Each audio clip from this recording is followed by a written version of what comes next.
Hello बच्चों, मैं दीपा मेहरा स्वागत करती हूँ आप सभी का यथार्थ हिंदी एजुकेशन क्लासेस में। और आज की क्लास है हमारी कक्षा 10 के क्षितिज से खंड काव्य से, जिसमें हम पढ़ेंगे तुलसीदास जी के जीवन परिचय के बारे में, उनके जीवन के बारे में। ठीक है।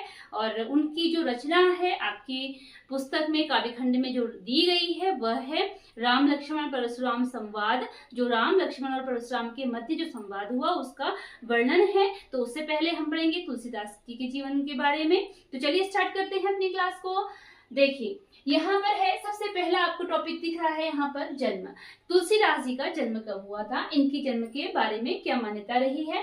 तो इनका तुलसीदास जी का जन्म हुआ है उत्तर प्रदेश के बांदा जिले में। ठीक है, उत्तर प्रदेश के बांदा जिले में इनका जन्म हुआ है, राजापुर गांव में। और सन 1532 में इनका जन्म हुआ था।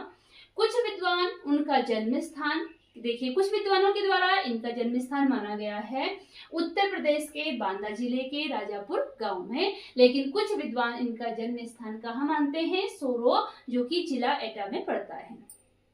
सोरो जिला एटा में पड़ता है, यहाँ पर भी इनका जन्म कुछ विद्वानों के द्वारा माना गया है। तो इस प्रकार तुलसी के जन्म के बारे में दो मान्यताएं हैं।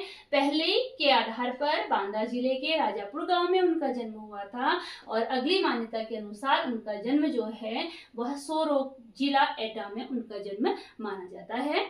आगे है, तुलसी का जीवन संघर्षपूर्ण था। संघर्षपूर्ण मतलब परेशानियों से भरा था। उनको प्रारंभिक जीवन में कुछ परेशानियां फेस करनी पड़ी थी, जैसे कि प्रारंभिक वर्षों में ही उनका अपने माता पिता से बिछोह हो गया था, अर्थात कि वे अपने माता पिता से बिछड़ गए थे प्रारंभिक जीवन में ही, प्रारंभिक वर्षों में ही। और इनकी रचनाओं की अगर बात करें तो इनकी रचना में जैसे आता है रामचरितमानस, जो इनकी प्रसिद्ध रचना है रामचरितमानस है।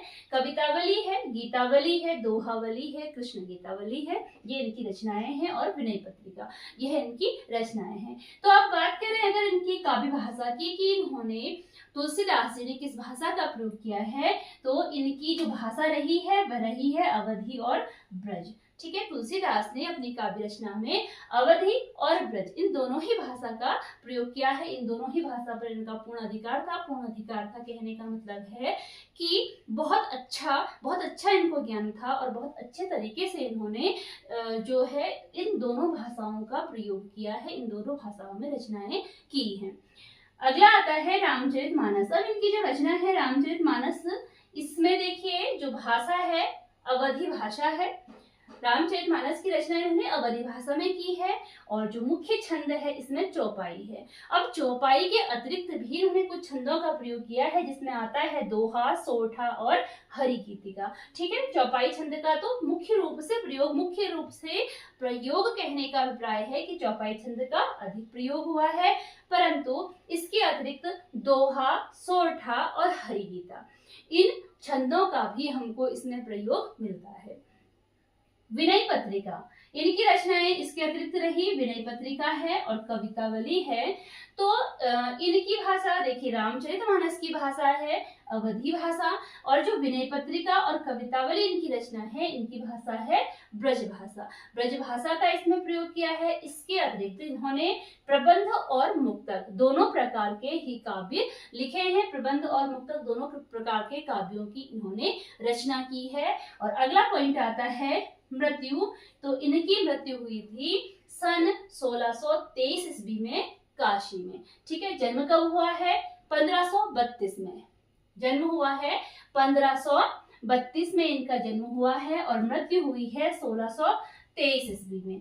तो मृत्यु कब हुई है, 1623 में काशी में इनकी मृत्यु हुई है। तो ये रहा तुलसीदास जी का जीवन परिचय, जिसमें हमने कुछ महत्वपूर्ण बिंदुओं के आधार पर इनके जीवन परिचय को पढ़ा। अगर आपको क्लास पसंद आई हो तो वीडियो को लाइक, शेयर और चैनल को सब्सक्राइब जरूर कीजिएगा। तो मिलते हैं अगली वीडियो में इसके आगे की क्लास में एक नए टॉपिक के साथ, अर्थात कि इसी से संबंधित जो हम राम लक्ष्मण परशुराम संवाद जो अध्याय आता है उसके अर्थ को समझेंगे, उसको पढ़ेंगे।